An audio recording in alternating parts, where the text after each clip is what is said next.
धेमाजि जिल्ला दुलाराय बर' फरायसा आफादा धेमाजि जिल्लानि सिङाव बर' बिजों फरायनानै जाय फरायसाफोरा हायार सेकेन्डारि आरो मेट्रिक आनजादाव सेथि थाखोआव उथ्रिसार जादों बे फरायसाफोरखौ मान बावनाय हाबाफारि लादों। दा बेवहाय धेमाजि जिल्लानि सिङाव गासैहाय 86 फरायसाफोरा फार्स्ट डिभिजन मोनदों। दा बेवहाय बेनि गेजेरनिफ्रायनो टप 10 बासिनानै धेमाजि जिल्लानि सिङाव बिथांमोना टप 10 बासिनानै हायार सेकेन्डारि आरो मेट्रिक आनजादनि टप 10 बासिनानै बरायनाय हाबाफारि लादों। दिनै बे बरायनाय हाबाफारियाव डिब्रुगड़ मुलुगसोलोंसालिनि एसिस्टेन्ट प्रफेसर डक्टर ब्रैदुल बसुमतारी मानगोनां बिथाङा बाहागो लादों आरो जर'खा आलासि महरै बर' थुनलाइ आफादनि सासे नेहाथारि सोरजिला औवारी मेडाम बिथाङाबो बाहागो लादों आरो धेमाजि जिल्लानि सिङाव थानाय गासै बर'नि आफादफोर बिथांमोनाबो बाहागो लादों। आरो माने दिनैनि बरायनाय हाबाफारिया खोब मोजाङैनो जानानै थांदों बेखौ आङो बुंनो सानदों।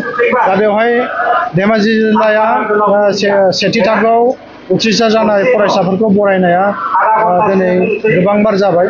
दा बे बेलायाव दिनै बिथांमोना धेमाजि जिल्ला हिसाबै बरायनायनि गेजेरजों फरायसाफोरखौ आरो फरायसाफोरनि गोजोन इयुनखौ हास्थायनानै दिनैनि बे बरायनाय हाबाफारिखौ लादों। दा बेनि गेजेरनिफ्रायनो दिनै धेमाजि जिल्लानि सिंनिफ्राय जों बरायजानाय फरायसाफोरखौ जों मोननो हादों। माखासे फरायसाफ्रा दिनै डक्टर फरायगासिनो दं। बोसोरसे बोसोरनैनि उनाव हरेन्द्र मुसाहारि बिथाङा ओंखारबोसिगोन आरो बेनि उनाव बिथांनिनो बिनानाव जाय ज्योति मुसाहारि बिनानावाबो डक्टर एडमिसन अलरेडि कनफार्म मोनगोना आरो बेनि उनाव आरो गोबां फरायसाया बेबायदिनो बरायजानायनि उनाव दुलाराय बर' फरायसा आफादजों बरायजाखांनायनि उनाव सोरबा इन्जिनियार जाहैबाय सोरबा डक्टर एडमिसन मोनहैबाय। गुन गोनां फरायसाफोरा बेबायदिनो गावनि गुनखौ लानानै डक्टर इन्जिनियार जाहैनो हादों। दा बेखायनो जों दिनैनि बरायनाय हाबाफारिनि गेजेरजों धेमाजि जिल्ला दुलाराय बर' फरायसा आफादा बेखौ खावलायदों आरो बिथांमोना आंखौ दसे सम लिंहरनानै फरायसाफोरजों सावरायनो जि खाबु होदों बेनि थाखाय बिथांमोननिसिम साबायखर बावदों। आंनि बिबुंथिनि गेजेरजों आं बेखौनो बुंदों दिनै जोङो धेमाजि जिल्लानि सिङाव जों गोबां खस्थ'नि गेजेरजों धेमाजि जिल्लायाव बर' बिजोङा थांनानै दं आरो बर' बिजोंफोरा गोबां खस्थ'नि गेजेरजों जोङो बर' बिजोंखौ फोथांनानै लाखिदों। दा बेनिफ्राय जोंनि फरायसालिया मोजां अबस्थायाव गैया अब्लाबो जोंनि फरायसालियाव फोरोंगिरि सासे सानै बबेबा फरायसालियाव दिनै बुंनो थाङोब्ला एसबि गोजौ फरायसालियाव दिनै नैबे हाबाफारिया जागासिनो दं। दा बेवहाय गुबुन बिजोंनि बर' राव रोङै आरो गुबुन बिजोंनि फोरोंगिरिया 7 जन दङ। दिनै जोङो आसाम सोरखारखौ खावलायबाय थादों जे बै फरायसालिनि फोरोंगिरिफोरखौ सोलायनानै जोंनि बर' बिजोंनि फोरोंगिरिफोर जोंनो हरनांगौ।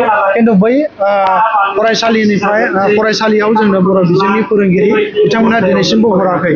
दा बे फरायसालियाव जुदि जोंनो बर' बिजोंनि फरायसालिखौ हरनायमोनब्ला आरो बे फरायसालिनिफ्राय साबसिननिफ्राय साबसिन जोंनि फरायसाफ्रा रिजाल्ट खालामनो हागोन। दा बेबायदिनो जोंनि फरायसाफ्रा खस्थ' मस्थ'नि गेजेरजों गोबां जोंनि फरायसाफ्रा सेथि थाखोआव उथ्रिसार जादों। उथ्रिसार जानायनि हारा बिदिनो मालाबा गोबां जादों मालाबा एसे खम जादों बेखौ जों स्वीकार खालामनांगोन। दा बेनि गेजेरावनो जोङो बेबायदिनो जोङो दुलाराय बर' फरायसा आफाद धेमाजि जिल्ला हिसाबै जोङो मान बावनाय हाबाफारिखौ लाबोबाय थादों आरो फरायसाफोरखौ जों एनकारेज होबोबाय थादों थुलुंगा होबोबाय थादों जाहाथे जोंनि फरायसाफ्रा इयुनाव गावनि जिउखौ दानो हायो बिमा बिफानि मुं खामायनो हायो ओनसोलनि आरो जिल्लानि खामायनो हायो आरो फैबाय थानाय इयुन जेनेरेसननि थाखाय बिदिन्थि महरै जानानै थानो हायो।